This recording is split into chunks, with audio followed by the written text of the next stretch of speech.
speak to Alpha Node. The known mind. Alpha Node is eager to make contact with the Gnaf. Well, everything appears to be in order. Assuming no one has any objections to my choice of presentation, I shall place our offerings at the trading post as instructed. Were I of the NAF, I think I would be suitably impressed.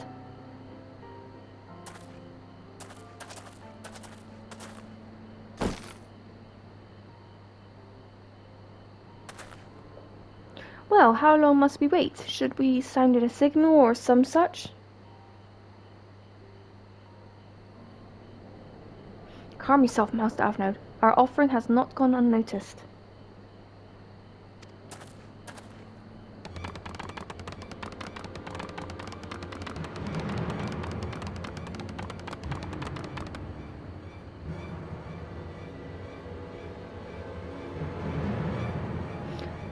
Long has it been since hunters last came to trade, bearing gifts that filled the air with such delightful scents.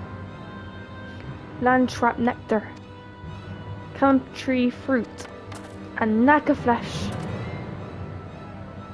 What detectable foods you have brought to us, our meager existence is much enriched by your bounty. Come, hunters, come to our hive if you would trade.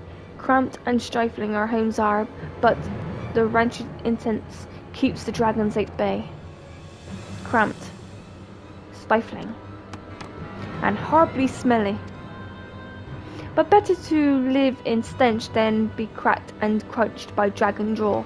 Yes, come, come, it's not far.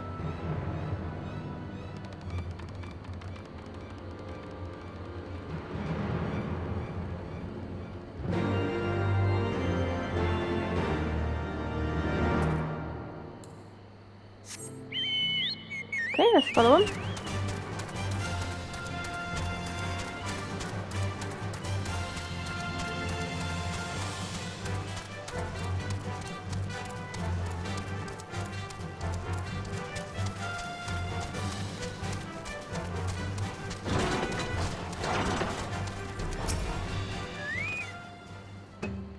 Your presence has been announced to the storyteller.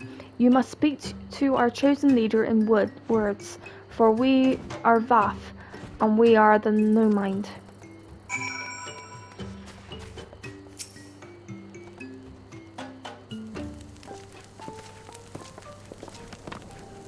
Welcome to our hive, hunters. You have brought the delicacies much sought after by our people, and we are much pleased. What would you have in return? Honored elder, pray allow me to begin by thanking you for welcoming us into your home, and for accepting our humble offerings. My companions and I are come in search of knowledge, specifically knowledge of your people's God. Knowledge alone? What strange hunters you are! But it is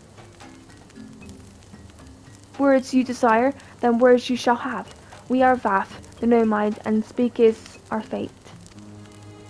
You will hear the tale of Gnaf God, of the God of the One Mind, summoned into our midst. The One Mind? These are the Gnaf who may reside in the main colony?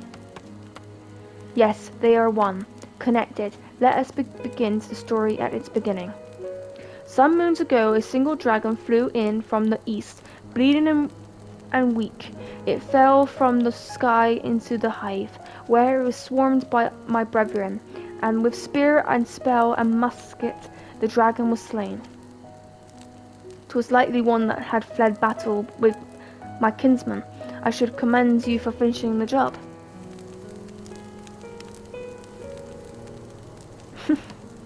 Dragons are fierce and terrible adversaries. The One Mind would always cower when their winged shadows pressed over the ground. But no longer they had learned that the battle-weary Javanian was easily prey.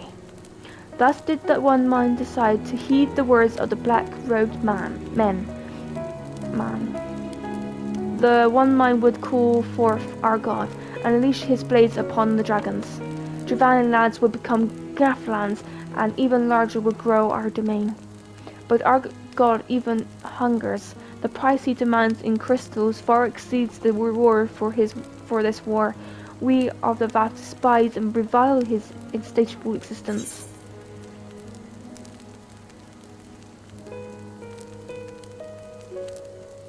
Slaying, aiming, healing, casting. I think it's aiming.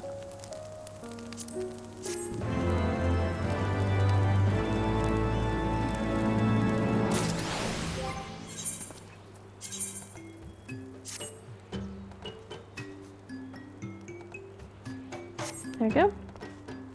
So who do we need to talk to? Ice Heart. A Gnathic deity, unless he seems to be troubled by the Gnat's war of expansion.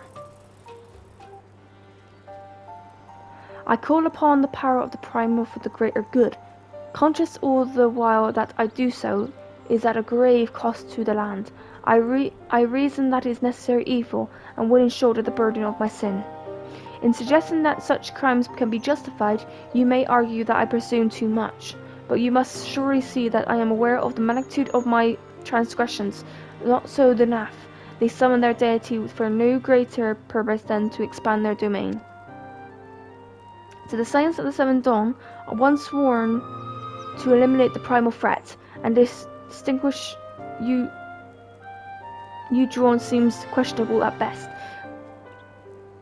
But the fact remains that my own grandfather risked unleashing the power of the 12 in an attempt to prevent the calamity. Thus, while I may not condone your actions, I at least understand them.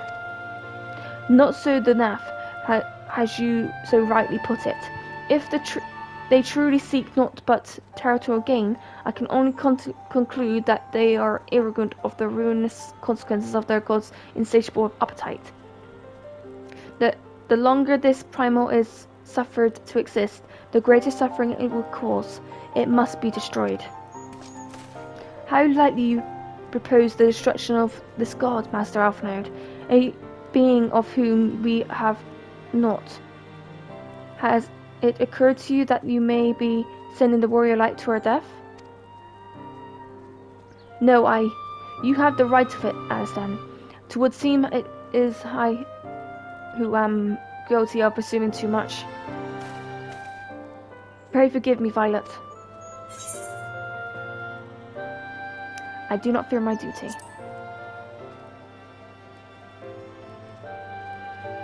Wait, Violet, need not face this foe alone. Like her, I am blessed with the Echo's protection, and may do battle without fear of the Primal's influence. Let me bear this burden. Ha, do you truly imagine yourself a second warrior of light? Remind me, how many primals have you faced, my lady? Not that it matters, we know not where this god resides, or how to challenge it, unless you mean to pray until it appears. This makes a valid point. Let us speak with the Faf and learn how best to secure an audience with their deity. In this, at least, I may be of assistance.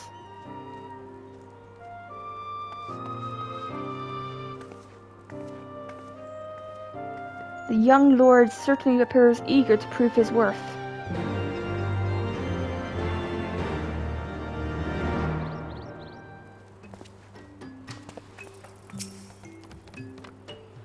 We are the Vath, we are no mind. We do not fear the one mind's faults. We cannot predict their will.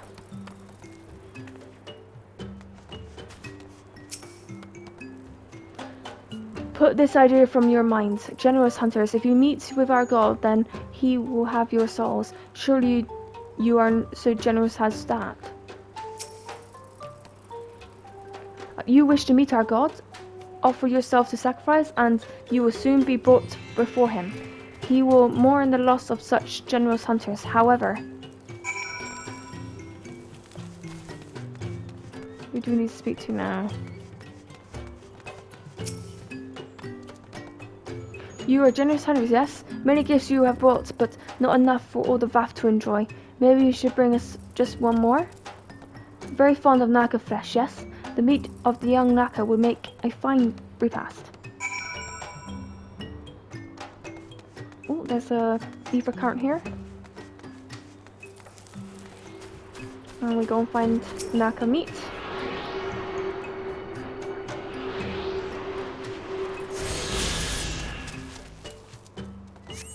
Okay, let's go.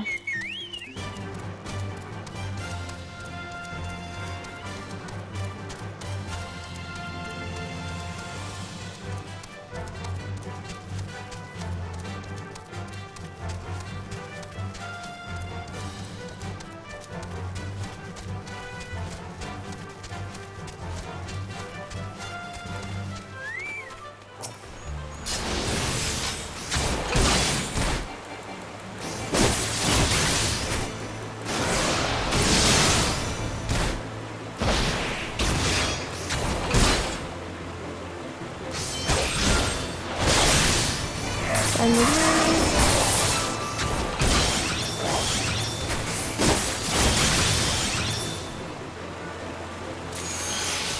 okay, now let's head back.